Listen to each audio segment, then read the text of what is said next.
Europe has lost the ability to shape its neighbours.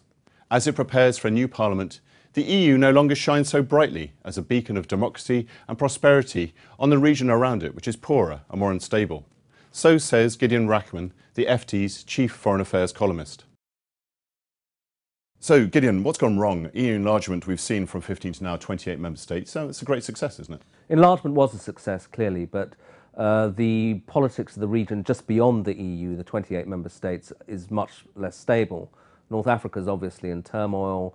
Egypt's gone backwards, had a revolution, now has a military regime which is going to be legitimized in a way by an election. And of course there's complete turmoil in Ukraine, Russian intervention and so on. And that's contrary to what the EU hoped would happen, which is that it could leverage its existence as a prosperous democratic area to kind of spread stability outwards. That doesn't seem to be happening. I mean, is this particularly about Russia? I mean, Russia is going to be launching its own sort of rival vision of Europe, as a Eurasian Union taking in Russia, Belarus and Kazakhstan, as we can see this surrounding Russia. Is Russia really the problem here?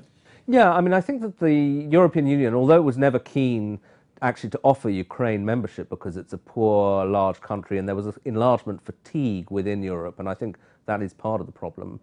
It sort of assumed that it could draw Ukraine into its orbit through a trade agreement and gradually build up, perhaps eventually, to Ukrainian membership. But the Europeans didn't factor in the fact that the Russians would be very angry about that, regarded Ukraine as part of their sphere of influence, and that really is what kicked off this whole dispute.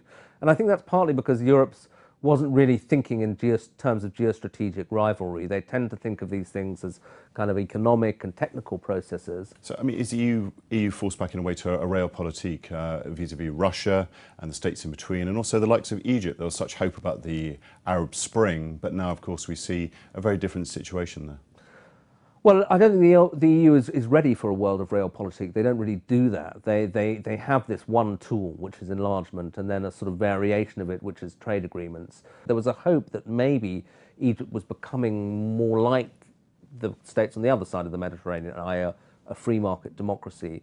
And that was why there was so much enthusiasm for what happened there in Brussels. And now there's kind of bafflement, embarrassment, and the EU is falling back on, well, let's just protect our interests. So it's a much less optimistic, expansive vision than the one that was in play in Brussels and Paris and London in 2011, a much more crabbed vision. And that is in turn related to what's happening with the politics of the European Union itself, because you're seeing the rise of far left and far right parties commanding up to 30% of the vote in European elections. It's still the fact that a lot of people want to come to the European Union. I mean, it's still a major destination for migration. Oh, of course, yeah. No, I mean, the European Union is much more prosperous than its neighbours, so it continues to attract migrants, legal and illegal.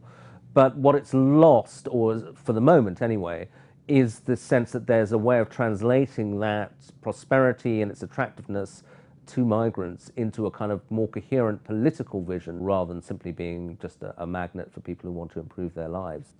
Gideon, thanks very much. Always much to debate there. And for more on this and the results from the elections, please go to www.ft.com/Europe.